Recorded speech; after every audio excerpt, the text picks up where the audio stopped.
Between 1933 and 1945, the Nazi regime pursued a systematic policy that led to the isolation, persecution, and elimination of the European Jewish population. What began as legal exclusion gradually transformed into a structure focused on the disappearance of millions of people. From the first measures to the final actions, each stage was implemented within state institutions, without encountering significant internal opposition. Violence did not emerge suddenly or operate in secret. It was part of the routine functioning of a structure that acted with continuity and coordination. The execution of these policies did not depend on exceptional figures or the open use of force, but rather on the routine fulfillment of functions by multiple sectors of the official apparatus. This was not a momentary collapse of values, but a sustained process. How could such a large-scale process of annihilation be carried out without encountering obstacles within the very system that sustained it? Jewish ghettos, the first step toward elimination. From the earliest days of the German occupation of Poland, the Jewish population was subjected to a series of restrictions that did not arise from a single official law, but from a progressive accumulation of local measures applied without warning and with a speed that left communities with no room for response. First, the Germans mandated the visible identification of Jews by means of armbands bearing the Star of David, a public sign of distinction that marked immediate social separation, even before physical barriers existed. German police and military units used this mark to apply punishments, limit access to specific areas, and foster exclusion, creating an environment in which verbal, physical, and economic aggression was not only tolerated, but encouraged as part of the process of systematic exclusion.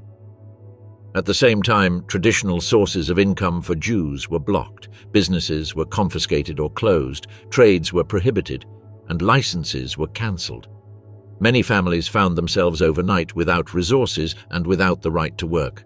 Hunger quickly became a weapon of control. While food was officially rationed, Jews were assigned paltry quotas or denied access to essential goods altogether. Purchasing food on the black market became the only alternative, although prices were unattainable for those already deprived of everything.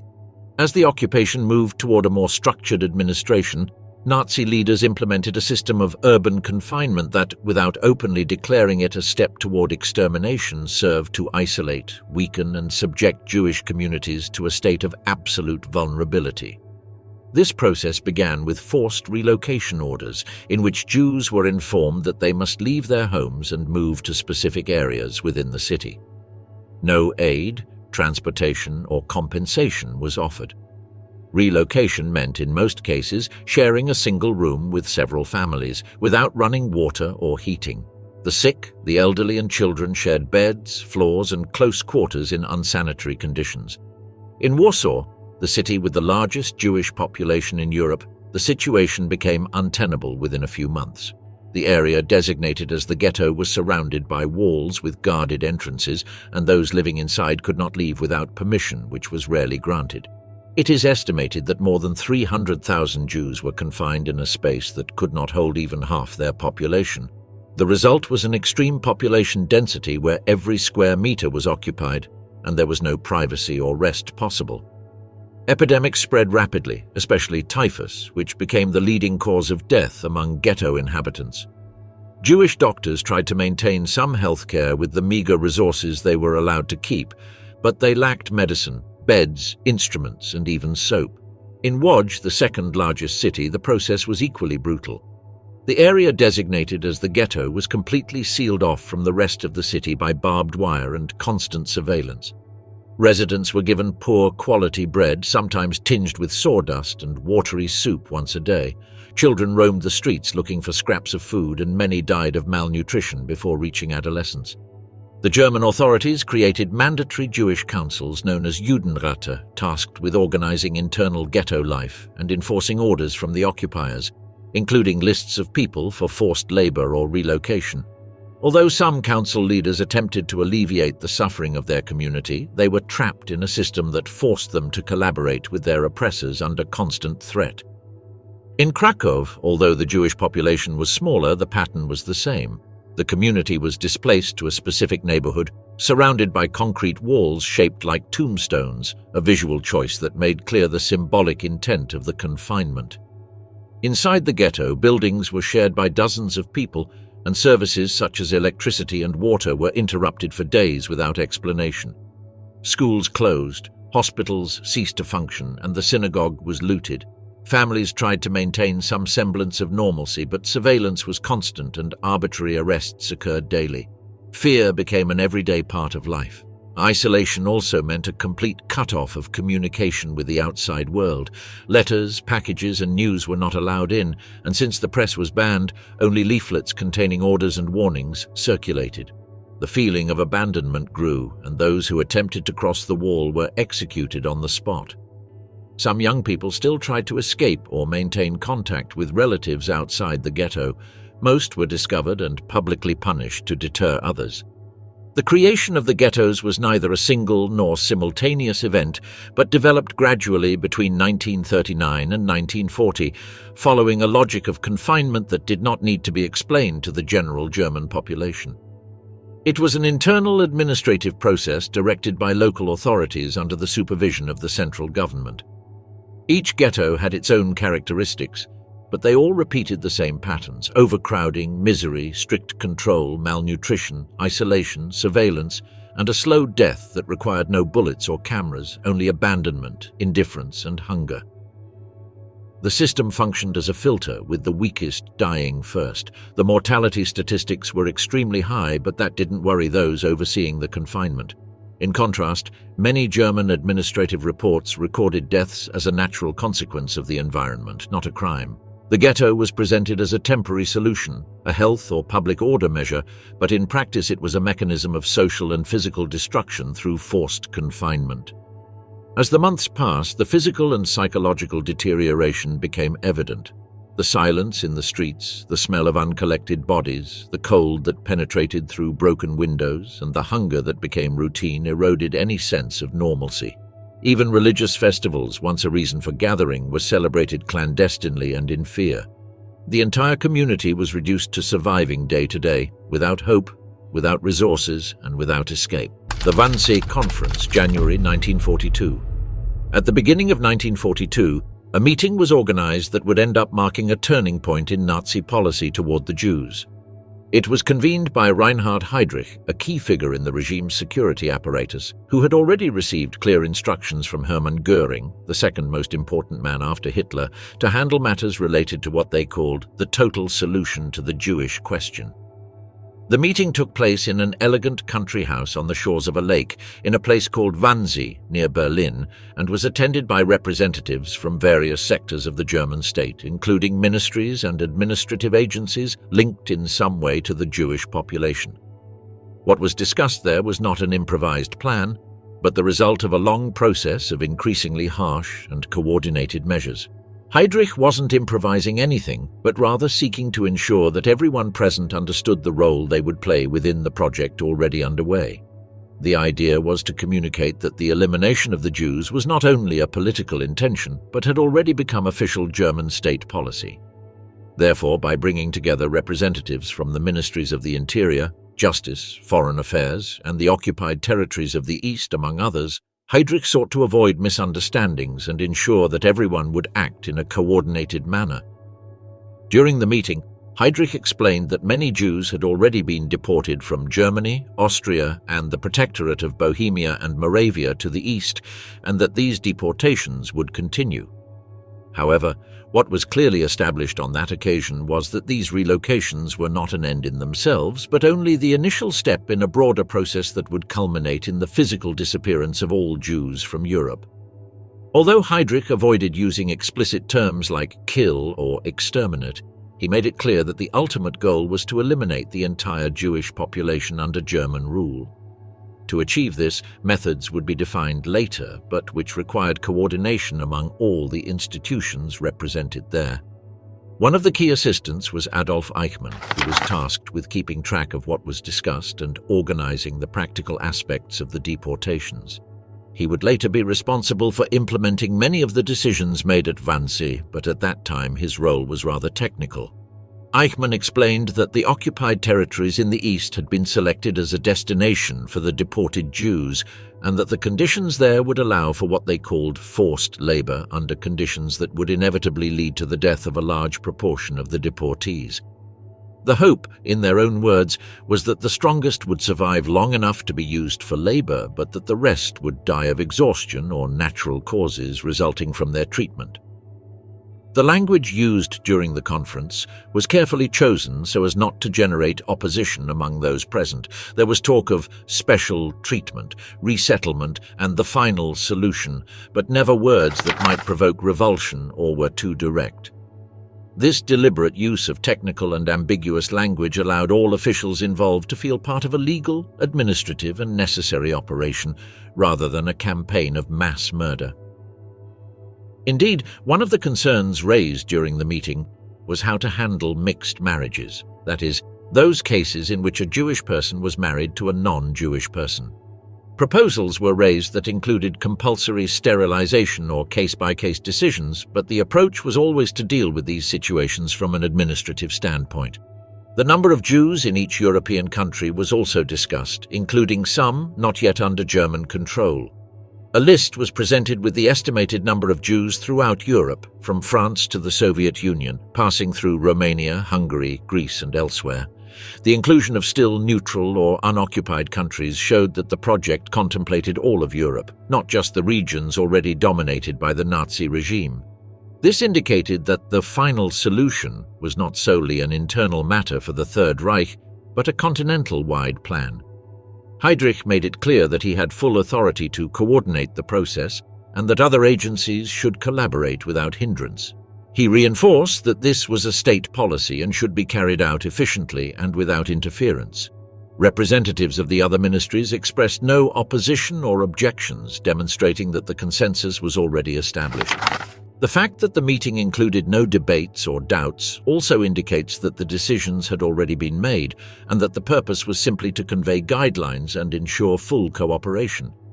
The content of the meeting was summarized in a written record by Eichmann, which was circulated in limited quantities among the participants. In this document, explicit terms were also avoided. People spoke of evacuation processes, appropriate treatment, and necessary measures, but the word murder was not mentioned.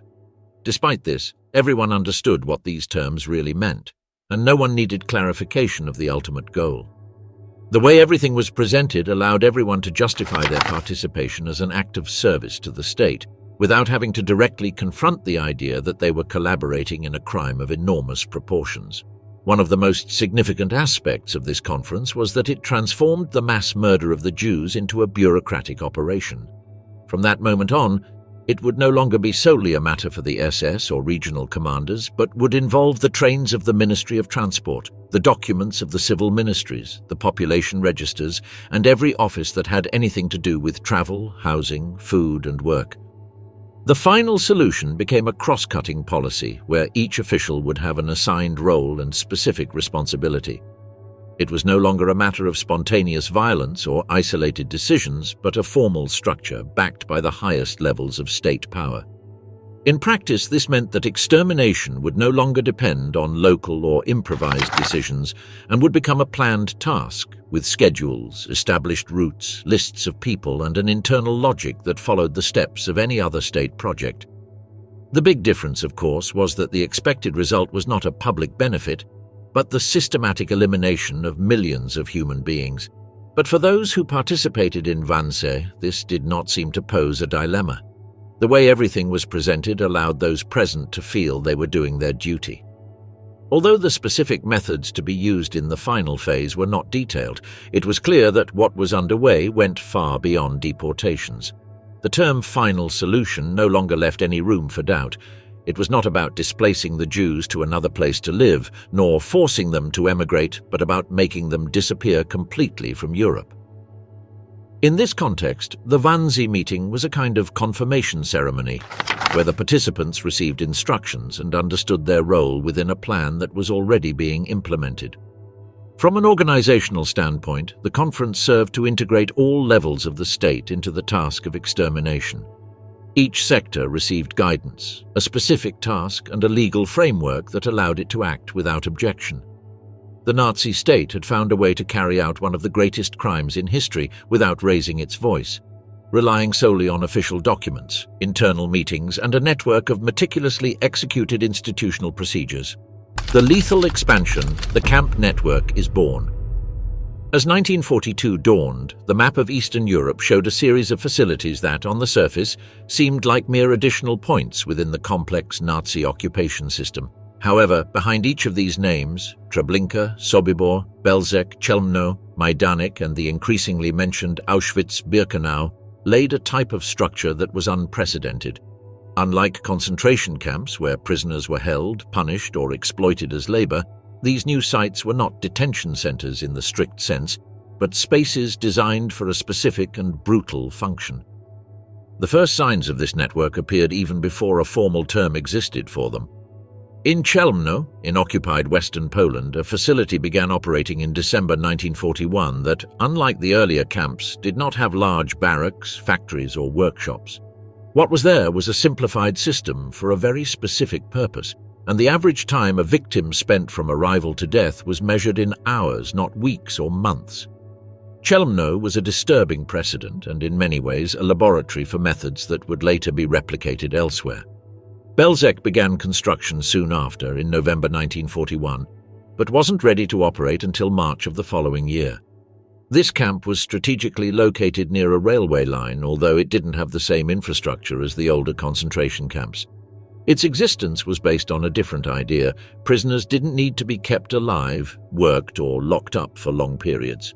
The important thing was their arrival and their final exit from the system. From there, the logistical priorities were fine-tuned for what would later become a nationally functioning machine.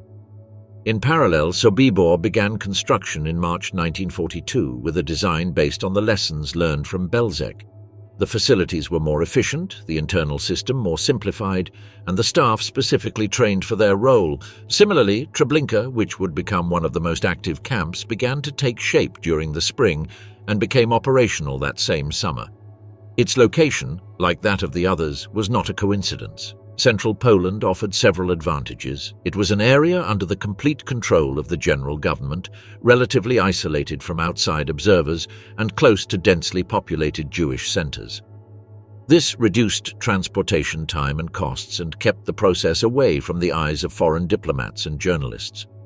Majdanek, although remembered today alongside the extermination camps, was initially conceived as a concentration camp. However, the circumstances of 1942 meant that its role was adapted to include functions similar to those of the other centers. Located near Lublin, its size and structure gave it a hybrid character, with internment areas and spaces that would be converted as administrative decisions evolved. In the case of Auschwitz, the transformation was more gradual. The original camp, established near the town of Oswiecim, had been a detention site since 1940. However, with the decision to expand its scope, construction began on a much larger complex in the nearby town of Birkenau. There, amid open fields and secluded areas, structures were erected that responded to a different design. Although the most familiar methods had not yet been implemented, the spatial layout, rail connections, and separation of sectors demonstrated a clear intention to make the site a key point within the new strategy. What differentiated these camps from the previous model was not only their location or the type of barracks, but the very logic behind their conception. In traditional concentration camps, such as Dachau or Buchenwald, the prisoner was seen as someone to be controlled, reformed, punished, or used as labor. In the new camps, that vision disappeared. The goal was no longer to control a population long-term, but to process it quickly as part of an organized sequence that included transportation, classification, execution, and elimination of physical traces. Another difference was the type of personnel assigned to these facilities. While many officers came from the SS or the Reich police, those selected for the extermination camps were trained according to different criteria. They were required not only to be obedient, but also to have the ability to operate within a system that required total detachment from the assigned task. Furthermore, rotation methods were established to prevent staff from remaining in one place for too long, with the idea of reducing the risk of leaks or psychological breakdowns.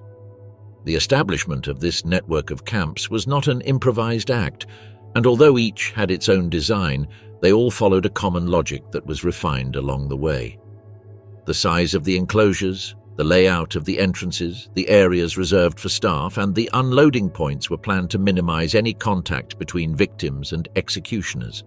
In many cases, those arriving were not exactly sure where they had been taken, and the use of ambiguous names, the geographical isolation, and the rapidity of the procedure contributed to the confusion.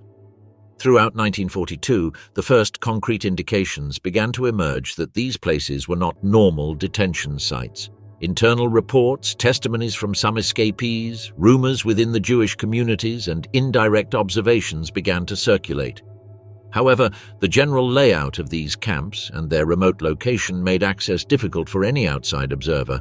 Censorship and information control also played their part in keeping the true existence of this network a secret. In some Polish towns, especially those near the camps, local residents began to notice the frequency with which convoys arrived and the unusual occurrence of no one returning.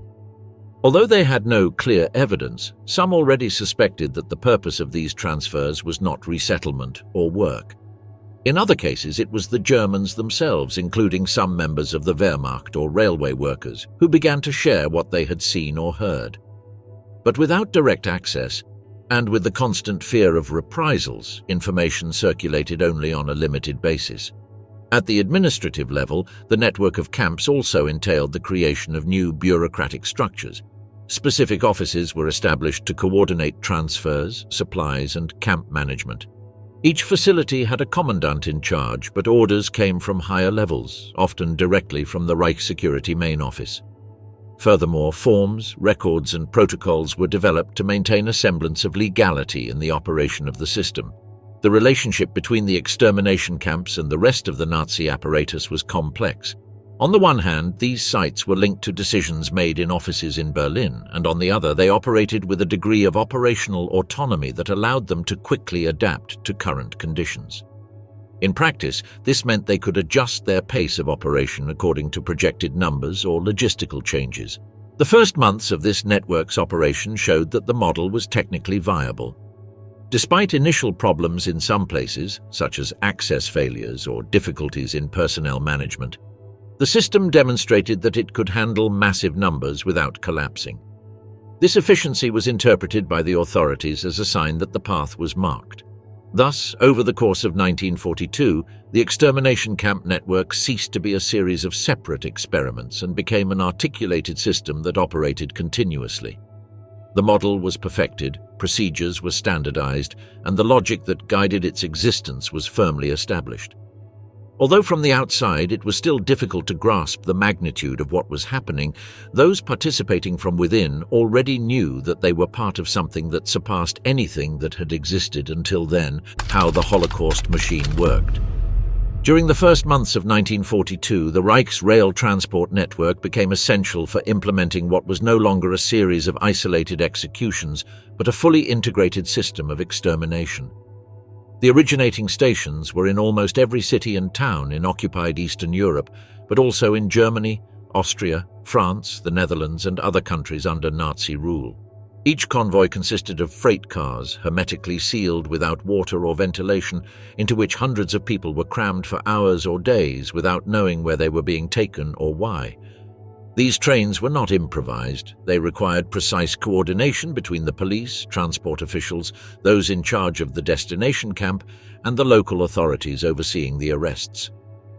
Mass murder was not possible without this railway machinery organized from Berlin, where each trip was planned with schedules, quotas, and destinations defined weeks in advance. Once the formation was stopped on the camp's internal roads, a group of officers immediately carried out a selection, sending some of the deportees directly to their deaths and others to forced labor. This sorting operation was carried out in a few minutes, without questions or explanations. Those chosen for labor were sent to different parts of the camp, where they were assigned tasks in workshops, factories, or outdoor labor. But the vast majority were immediately taken to the extermination facilities. These facilities included gas chambers designed to resemble communal showers. The victims were forced to strip naked under the supervision of guards and aides, and their belongings were confiscated, searched, and sorted by prisoners working under duress. Inside the chambers, lethal gas was introduced through openings in the ceiling or walls, causing death in a matter of minutes. This process was repeated throughout the day with a mechanical cadence, and the bodies were extracted, stripped of valuables, and then incinerated in crematoria. In some camps where these were not available, open-air pits were dug for mass cremations. The pace of the killing was determined by the capacity of the technical facilities, not by the number of people arriving. The functioning of this system would not have been possible without the direct participation of personnel from various backgrounds.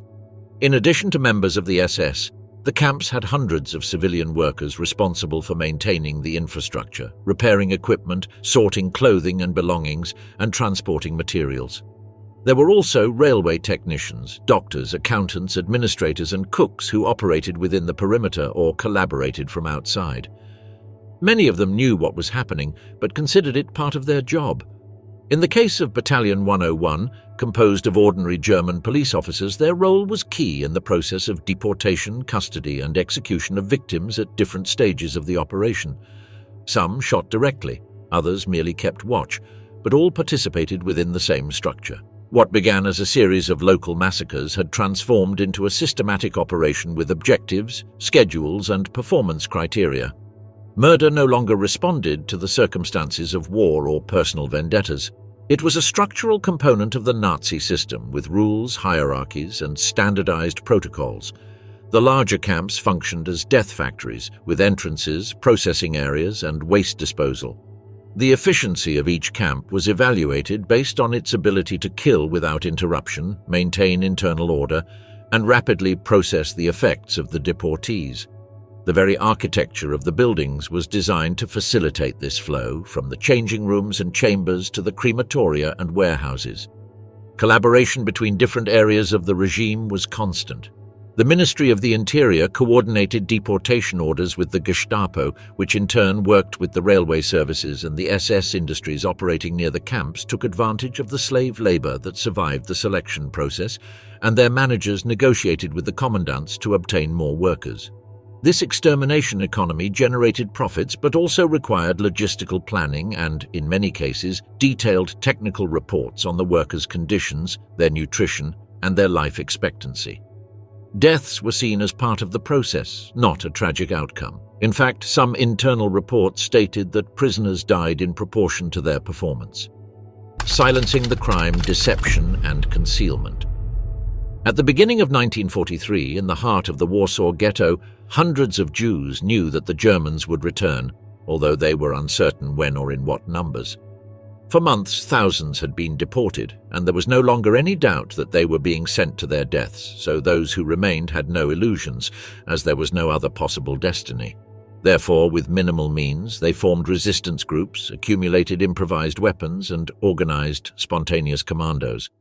When the German troops returned on April 19th, they did not find defenseless victims but fighters determined not to leave without a fight. The Warsaw Ghetto Rebellion became the first major urban uprising against the extermination machine. Although the difference in strength was vast and the outcome predictable, the insurgents managed to hold out for several days, forcing the Germans to use heavy artillery to reduce entire buildings to rubble. The uprising was eventually crushed, but it left a clear mark. Even in the most extreme conditions, there were those who chose to fight back.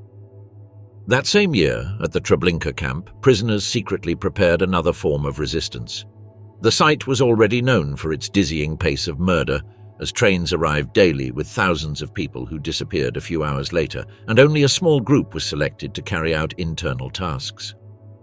Some of these men, responsible for cleaning the train cars, collecting corpses, or sorting stolen belongings, began exchanging information, identifying weak points in the perimeter, studying the guards' movements, and obtaining handguns that had been hidden by members of the Sonderkommando. On August 2nd, several hundred attempted to escape, setting fire to key buildings, attacking guards, and breaking through the encirclement. Most were killed during their escape, but a few managed to escape. Something similar happened at Sobibor on October 14th, when a group of prisoners led by former Soviet military personnel executed a plan to eliminate the most dangerous officers and open a passage to the forest. There were also huge casualties, although some survivors managed to hide and later recounted what they had witnessed. The very existence of these camps was a secret that the Nazi regime wanted to preserve at all costs. Although there were rumors, testimonies, and suspicions, the German leaders knew that maintaining silence was crucial. Therefore, when more concrete information about the extermination began to circulate, a special operation was launched, Action 1005. This mission, led by Paul Blobel, had a clear and brutal objective to physically eliminate all traces of the mass murders. It involved opening the mass graves, removing the bodies, and reducing them to ashes. To do this, enslaved prisoners were employed, working for weeks among piles of rotting corpses. They used large metal grills on which hundreds of bodies were piled up and fuel was poured to accelerate combustion. They then collected the bones, crushed them with hammers, and scattered the remains in nearby fields or rivers. This practice was applied in places like Belzec, Chelmno, and the vicinity of Lviv, and was part of a systematic plan to erase evidence before the front lines got too close. Some witnesses managed to survive despite everything. People like Rudolf Werber and Alfred Wetzler managed to escape from Auschwitz and reach Slovakia, where they issued a detailed report on the structure and operation of the camp. This testimony was compiled by members of Jewish organizations and sent to Allied governments. The information was concrete: trains, gas chambers, number of victims, operating times. Despite this, the reaction was limited, in part because there was already an overload of rumors and many considered the figures exaggerated or impossible to verify. Another factor was the difficulty of translating such information into direct military action. But the report did have an impact in diplomatic circles and the media, and demonstrated that there were those who had seen it all and survived to tell the tale. On the political level, the Allied powers knew much more than they later acknowledged. Since 1942, British and American intelligence services intercepted German messages mentioning mass deportations and executions, while reports from Polish diplomats in exile also warned of the existence of extermination camps. However, strategic priorities remained focused on the military defeat of the Third Reich, and no serious efforts were made to halt the ongoing genocide. The Germans, aware of this indifference, intensified cover-up efforts. They transferred archives and destroyed compromising documents. The involvement of police squads and auxiliary units in these tasks was key. Many of the same men who had participated in massacres in the East were later sent to guard trains, cover graves, or monitor further deportations. Some officers, such as those of Battalion 101, began to show signs of fatigue or disaffection, but most continued to follow orders. In some cases, they were assigned less direct tasks, such as guarding forced laborers or supervising transfers, but the apparatus functioned like an unbroken chain. The few who refused were replaced or reassigned without major conflict. Within the Nazi bureaucratic system, lists, quotas, and payrolls multiplied. Each transport was precisely recorded: number of people, point of departure, estimated time, number of guards assigned. Camp commanders sent regular reports on the number of new arrivals and those processed the same day. Even stolen belongings were recorded, stored, and distributed within specific networks, often managed by civilian offices. The extermination was not a chaotic operation, but an institutionalized routine involving thousands of people at all levels. Meanwhile, attempts to warn the world continued, and clandestine emissaries, community leaders, and activists risked their lives to deliver messages to foreign embassies. In some cases, neutral diplomatic channels were used, such as those through Sweden or Switzerland, and in others, letters were simply hidden in parcels, crossing borders in fake suitcases or in official vehicles. The Nazis uncovered some of these networks and executed those involved, although they also failed in their aim to keep everything secret. Little by little, the siege of silence began to crack, although the human cost continued to increase daily.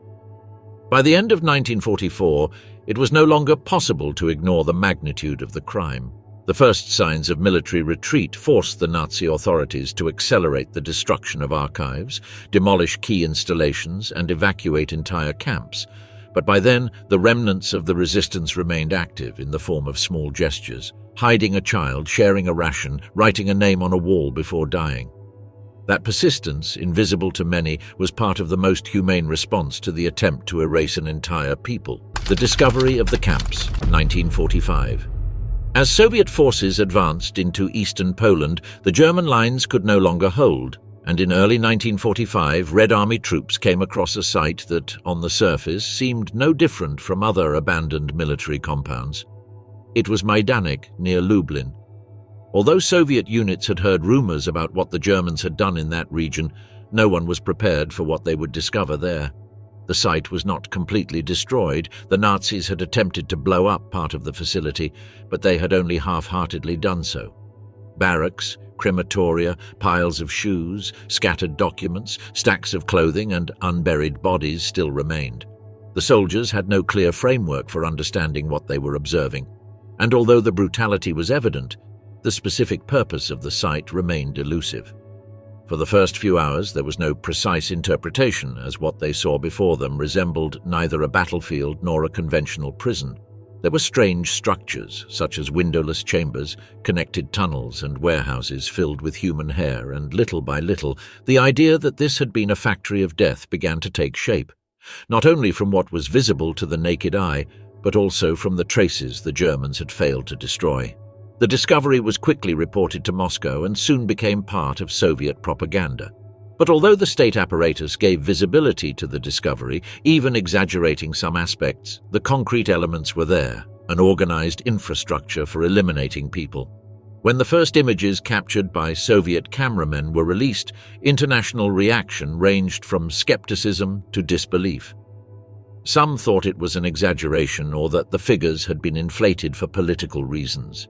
The true scale of what was discovered at Majdanek would only begin to be understood when other Allied troops entered more camps.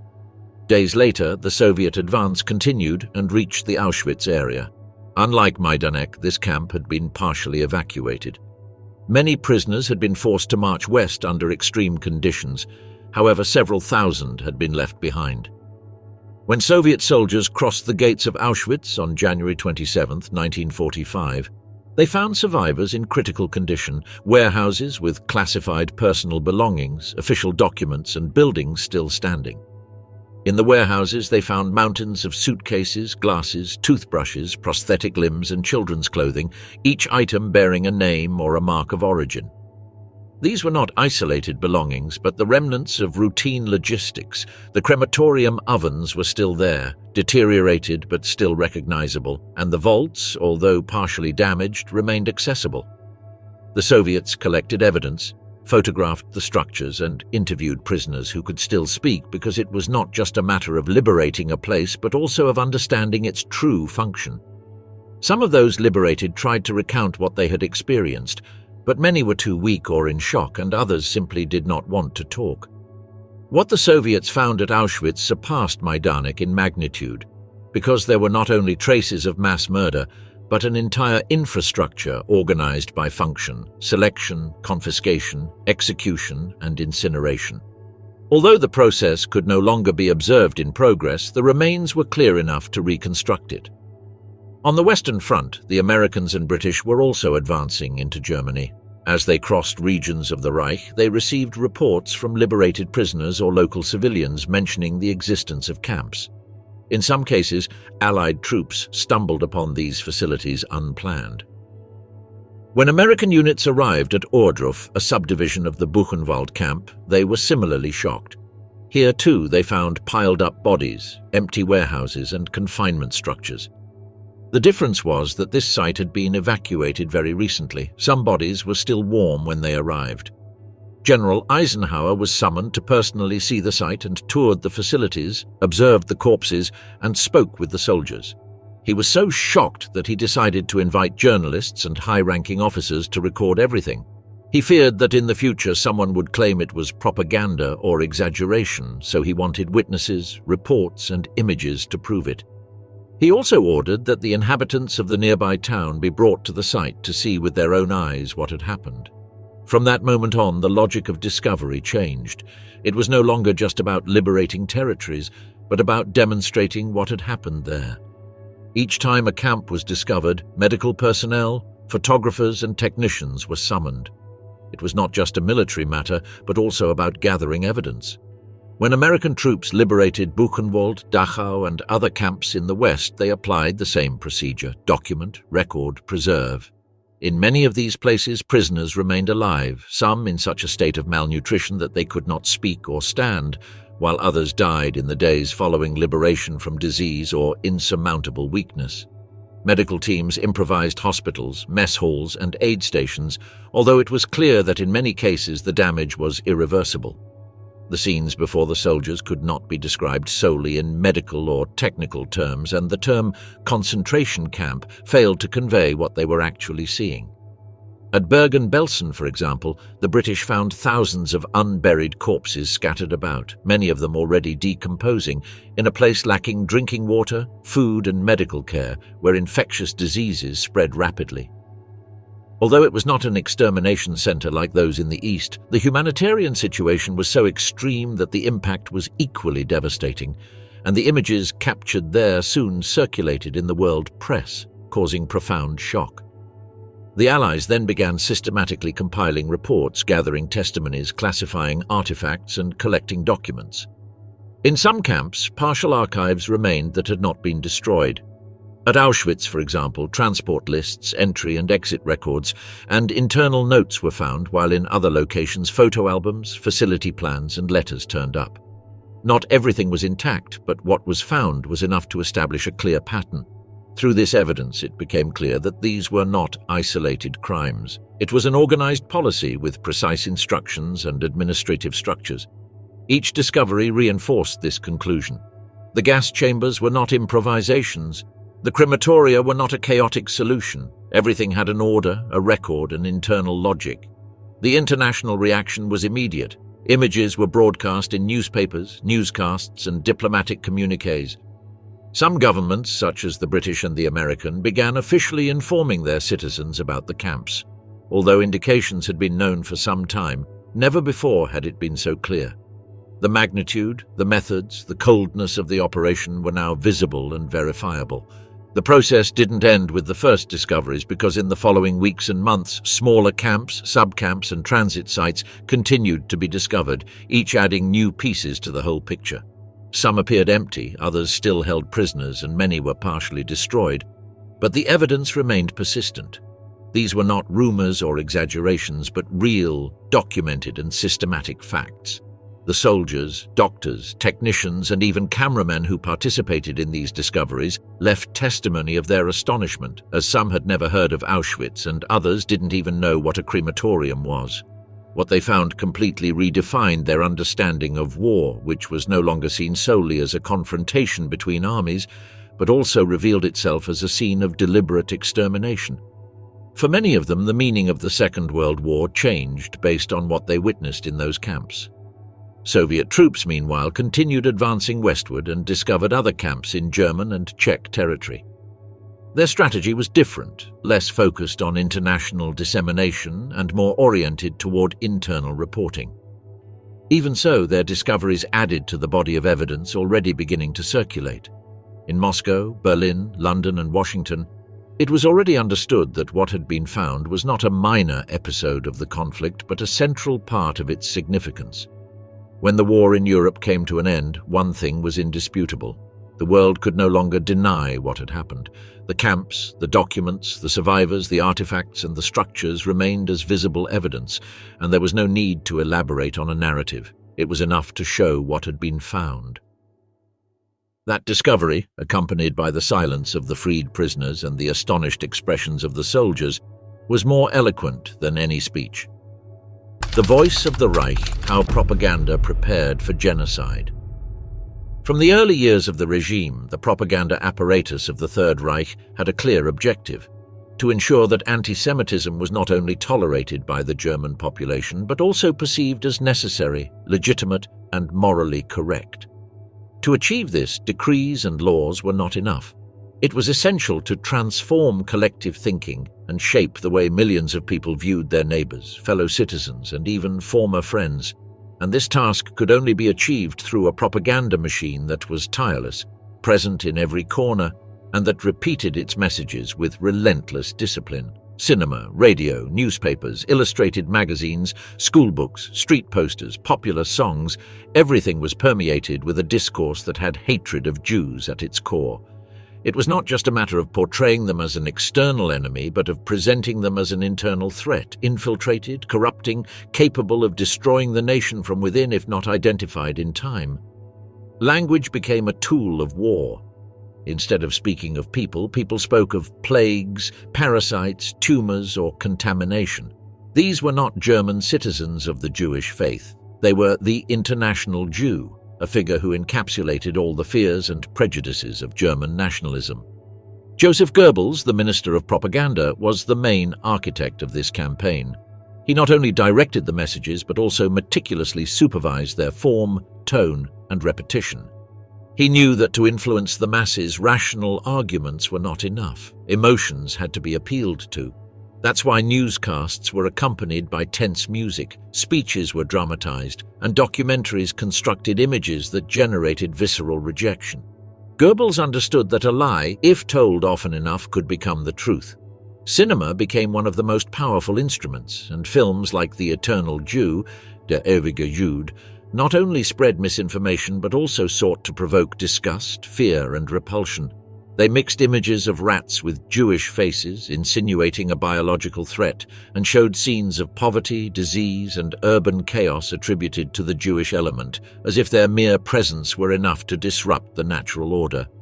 These were not marginal productions, as they were state-funded, screened in commercial theaters, and were part of the activities recommended by local authorities, to the point that schools organized outings for children to attend. Textbooks were also carefully designed to introduce these ideas from childhood.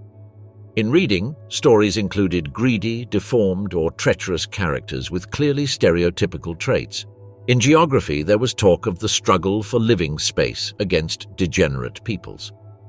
In history, internal betrayal during the First World War was highlighted as a result of Jewish activity. In biology, supposed racial differences were taught with charts, cranial measurements, and falsified family trees to legitimize the idea of Germanic superiority. And all this was accompanied by social pressure. Students who asked questions or expressed doubts were labeled unpatriotic. On the radio, which became the most widespread medium thanks to the creation of the Volksempfänger, a cheap and mass-produced receiver, speech by the Führer, leaked news, heroic tales, and political commentary were broadcast, reinforcing the official narrative. The goal was to ensure that, even in the home, there was no room for dissenting voices. Radio didn't just inform, it accompanied emotions, offered simple explanations, pointed fingers at the guilty parties, and constantly reinforced the idea that Germany was in danger and needed to defend itself. The newspapers, both official and pseudo-scientific like Der Stürmer, amplified these ideas with sensational headlines, educational sections, and cartoons that ridiculed or demonized the so-called internal enemy. Nothing was accidental because the images were designed to be understood even by those who could not read, so that antisemitism would be accessible, understandable, and shared by all. And they succeeded. As in many neighborhoods, murals with anti-Semitic caricatures were placed in squares, markets, or train stations, in places where they were impossible to ignore. Adult education was also part of the plan. Party organizations, women's associations, and Nazi-affiliated unions all received regular lectures reinforcing ideological principles. Leaflets were distributed, courses were organized, and those who showed the greatest commitment were awarded. The propaganda did not limit itself to convincing, it aimed to transform. The ideal was for every citizen to become a propagandist, a watchdog, a multiplier of the official message. All of this was not an improvisation. It was a system designed from above, with a central office that assessed the impact of each campaign, adjusted messages according to the context, and responded swiftly to any deviation. If a city showed doubts, ideological reinforcements were sent. If a topic caused confusion, it was simplified. If an image proved ambiguous, it was replaced. Control was total. The result was devastating. When the mass deportations began, many Germans no longer saw Jews as people. They perceived them as enemies of the people, as foreign bodies that needed to be removed for the common good. and although not all participated directly in the genocide, a considerable portion looked the other way, accepted the official explanations, or simply resigned themselves to what had to be done. That indifference, that silence, that passivity were made possible by years of sustained, tailored, and pervasive propaganda. The legacy of this ideological machine did not end with the war, although its peak coincided with the years when the most lives were destroyed, and it was propaganda that paved the way, preparing minds and facilitating crime, not with weapons, but with words, images, and repetition. Too late, the answer that never came. When the first reports of the scale of the murders began to reach the Allied governments, they were already immersed in preparations for large-scale military operations. Although reports of mass executions, gas chambers, and systematic deportations had been circulating since 1942, official responses were limited. One of the first documents warning of the extermination policy was sent in August of that year by Gerhard Riegner, a representative of the World Jewish Congress, who claimed to have received information from a reliable source close to Himmler. The message was relayed to London and Washington, but was received with skepticism by those governments. Although other sources later confirmed the essential details, the priority of the Allied High Command remained focused on defeating Germany on the battlefield. Reports from diplomats, clandestine networks, and Jewish organizations offered details of overcrowded trains, mass executions, the disposal of bodies, and the disappearance of entire communities. Some of this information was corroborated by radio intercepts and testimonies from refugees who managed to escape. Even so, there was no systematic effort to publicly share all available information. Authorities feared that open denunciation could provoke internal tensions or lead to demands for direct intervention. In the United States, for example, foreign policymakers were wary of requests from Jewish organizations for urgent action. They chose to keep the most extreme details low-key, arguing that they could be mistaken for unreliable propaganda or counterproductive to war morale. One of the main obstacles was the difficulty of fitting extermination into Allied military logic. Genocide was not perceived as an independent objective that could be combated by conventional means. The chiefs of staff in Washington and London viewed the solution to the Jewish problem as part of the overall collapse of the Third Reich, not as something that required diverting resources or modifying already defined strategies. Thus, key decisions were postponed, and the pace of military advance was considered the only possible way to halt the ongoing crimes. No specific operations were established to halt the deportations or to bomb railway lines or facilities near the killing centers. In 1943, the Bermuda Conference was organized by British and American representatives to assess what could be done regarding the Jewish refugees. The meeting concluded without concrete results. Immigration quotas were not expanded, new escape corridors were not established, and no urgent rescue measures were proposed.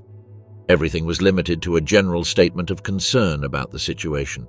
At the same time, a policy of silence was maintained regarding requests to open Palestine to more refugees. In several foreign ministries, the issue was deliberately shelved while logistical problems or diplomatic implications continued to be discussed. Meanwhile, the massacres continued. In the occupied countries, thousands of Jews were deported each week to their final destination. When proposals to bomb certain key sites, such as the gas chambers or crematoria at Auschwitz, began to circulate, they were dismissed on technical grounds. The arguments were that the bombers weren't accurate enough, that prisoners might be killed during the attacks, or that it was preferable to concentrate on strategic targets such as factories or railway junctions. The US War Department and the British Air Ministry agreed that altering operational priorities to rescue the Jews would be an unacceptable diversion. The creation of the War Refugee Board in January 1944 by the US government was one of the few visible gestures. This institution attempted to coordinate relief efforts, fund evasion networks, and obtain guarantees for the protection of survivors. However, its impact was limited by a lack of widespread support. The missions organized by the board led to the rescue of a few hundred people, but failed to change the overall course of events. Even within its own ranks, there were doubts about what could actually be done in a context dominated by Nazi control and the diplomatic restrictions imposed by the war. At the same time, the highest echelons of the Third Reich began to sense that the end was inevitable. As the Eastern Front collapsed and the Allies advanced through France and Italy, some sectors of the regime began to consider the possibility of negotiations. Heinrich Himmler, head of the SS, explored channels of communication with Western governments, seeking a partial agreement that would save his personal position. He used certain groups of prisoners as bargaining chips, promising their release in exchange for diplomatic concessions. These maneuvers were viewed with suspicion by the Allies, who refused to negotiate directly with regime figures. Even so, some of these negotiations allowed for the evacuation of people to Switzerland or Sweden in the final months of the war. During this time, extermination operations continued in various sectors of the occupied territory. Even in conditions of military defeat, local authorities and SS units maintained the systematic elimination of inmates. In the camps located further west, prisoners were forced on evacuation marches to prevent them from falling into enemy hands. In many cases, they died en route from exhaustion, exposure, or summary executions. This final stage was marked by a mixture of brutality, desperation, and organizational collapse. Although the extermination machinery no longer operated with its former efficiency, the intention to erase all traces and close ranks remained. By the time the war ended, almost all those directly responsible for the murder of millions had disappeared. Some had camouflaged themselves among refugees, others used support networks to leave the country, and many were protected by the confusion of the moment. No concrete act deactivated the system. It simply ceased to function when it lost territorial control and the logistical means to operate. No one stopped it from within. For years, this structure operated based on sealed papers, planned meetings, and divisions of tasks that required no awareness, only compliance. Closing the archives and trawling through the ruins left no clear explanation as to how this was possible, but one certainty remained. The mechanisms were not broken out of compassion or dissent, but because the war reached them before anyone tried to stop them.